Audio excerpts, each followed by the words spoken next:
warahmatullahi wabarakatuh. Saya Fahri Ramadhani dari kelas 10-7 akan menjelaskan cara berpikir sejarah. Yang pertama adalah pengertian dari sejarah. Pengertian sejarah berasal dari bahasa Arab yaitu sajarotun, merujuk pada silsilah, terutama silsilah raja atau dinasti pada masa lalu.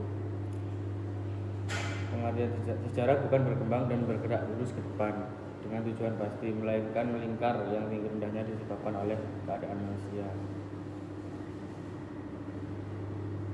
Sejarah dibatasi oleh dua hal, sejarah dalam arti subjektif dan objektif. Secara objektif menunjuk pada peristiwa atau kejadian itu sendiri. Secara subjektif, sejarah yang telah ditulis sejarawan. Menurut Muhammad Yamin, sejarah adalah ilmu pengetahuan yang disusun atas hasil penyelidikan dari berbagai peristiwa yang dapat dibuktikan kebenarannya. Hakikat sejarah sebagai peristiwa.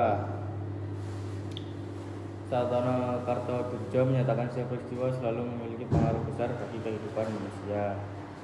Sejarah sebagai kisah merupakan hasil rekonstruksi atau upaya menghadirkan kembali peristiwa masa lalu melalui berbagai media.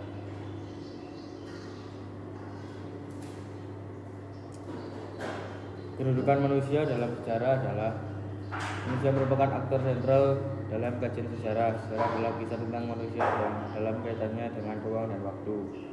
Subjek sejarah, manusia berkontribusi dalam penelitian dan penelitian sejarah.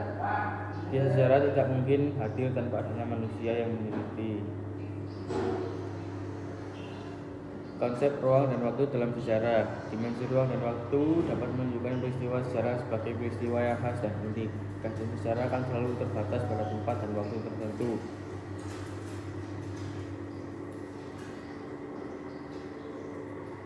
Cara berpikir kronologis dalam mempelajari sejarah berasal dari bahasa Yunani yaitu kronos, waktu, dan logos, uraian atau ilmu yang membantu menyusun peristiwa sejarah sesuai urutannya agar terhindar dari anakronisme.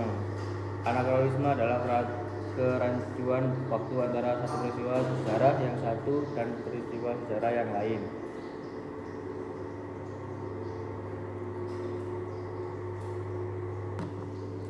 Ciri-ciri sejarah immortal atau abadi. Peristiwa sejarah merupakan suatu peristiwa abadi karena peristiwa tersebut tidak berubah-ubah dan tetap dikenang sepanjang masa. Unik. Peristiwa sejarah merupakan peristiwa yang unik karena hanya satu kali terjadi dan tidak terulang persis sama yang untuk kedua kalinya. Peristiwa sejarah merupakan peristiwa penting dan dapat dijadikan momentum karena mempunyai arti dalam menentukan kehidupan orang banyak. Manfaat sejarah. Sejarah memiliki manfaat yang besar bagi kehidupan. Bahkan Bung Karno pernah berpesan dengan ungkapan jas merah, jangan sekali-sekali melupakan sejarah. Karena bangsa yang besar adalah bangsa yang dapat memahami sejarahnya sendiri. Dan kalau tidak, bangsa tersebut akan kecil dan tidak akan pernah berkembang dan maju. Sekian dari saya. Wassalamualaikum warahmatullahi wabarakatuh.